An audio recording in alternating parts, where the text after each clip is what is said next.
As Catholics, we use the saints to intercede with God. We ask for favours, we pray to our favourite saint for intentions. Indeed, for many, devotion to Mary and the saints is stronger than devotion to Christ himself, who's often seen as a remote figure.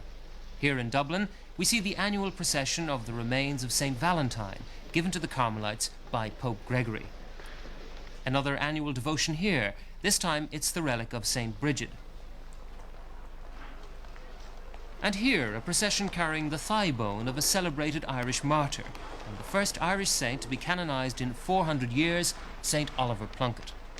Although attendance at church activities other than Mass, like sodalities, Marian devotions and retreats, is on the decline, certain devotions have great appeal. In Whitefriar Street Church in Dublin, we find the perpetual devotion to Saint Jude, the patron saint of hopeless cases. Because Jude was a cousin of Jesus, it's said that he, more than the other saints, has the ear of the Lord. Every Tuesday night, more than 2,000 people cram the aisles as Father Chris Crowley reads out a list of favours sought and received. A worried mother asked the congregation to pray for a son who has a drink problem, that he may come home and return to the sacraments. Help my daughter to be housed and not put out on the street, that a nerve condition improve, and that I be able to cope as a housewife again. For all of these, through Saint Jude, we intercede. Lord, hear us. To be successful in an application for a house loan, that a girl may love me more each day and never leave me. Grant that medical tests will show favourable results, that marriage plans can go ahead, that a married brother may come to terms with his drinking and build up a happy family life. He has 2 children. That a child's father will recognize him. That 2 sons be successful in forthcoming examinations. Please help Mum and Dad and bless them. For all of these, through St. Jude, we intercede. Lord, hear us. We're praying for a house, actually, house loan. Very reliable so far. How good has he been over the years? Well, I've yet to ask for a favour and not receive it. He's that good. How many favours would you say you've asked for? Oh, I couldn't count. Anything to do with sickness, maybe even money problems, work problems, anything that's on my mind, I'll ask him for, and he always helps.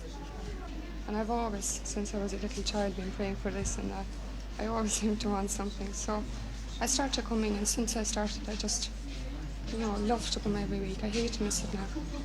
Because I think it's the best. Well, what I mean, he just seems to give me every favour I ask. It was always mostly for others, and I always got the request, practically.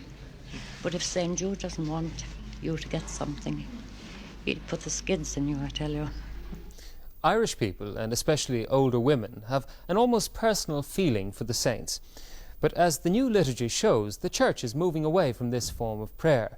The design of new churches and church furniture often reflects this in austere and simple lines.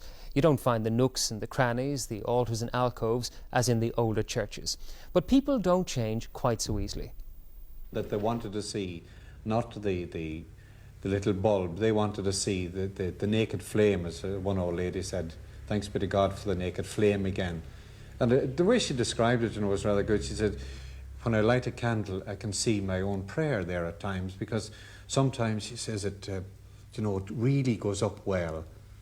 And other times, she says, it only flickers. And that's the way I pray sometimes. Sometimes I'm great, sometimes I'm not so good. Mm. So that the shrine does help that. Okay, it's emotional and it's all the other things that people might say about it, but it does help.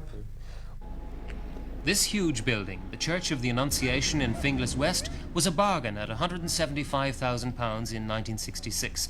It was probably the last of Dublin's jumbo churches. Today, in spite of church collections and planned giving, with high interest rates, they still owe just as much as it cost. And one of Father O'Connor's main jobs as parish priest here is to reduce the debt. Given the way Finglas has grown, it's now clear that this church isn't ideally placed to serve the community. Today, with a new style liturgy and worship, they build on a more intimate scale. Does the very size of this church, over 2,000 people packed into Mass on a Sunday morning, change the relationship between the priest and people? No, I wouldn't think so. If it has changed, it's because the priest has allowed it to change. You see, people will remain people, and they love to see the priest. Now, in big areas like this, or Ballyfermot, it's too easy to say, oh, it just can't be done. You know, you just can't get round the houses. Well, it has been proved, both in Ballyfermot and here, that you can get round the houses.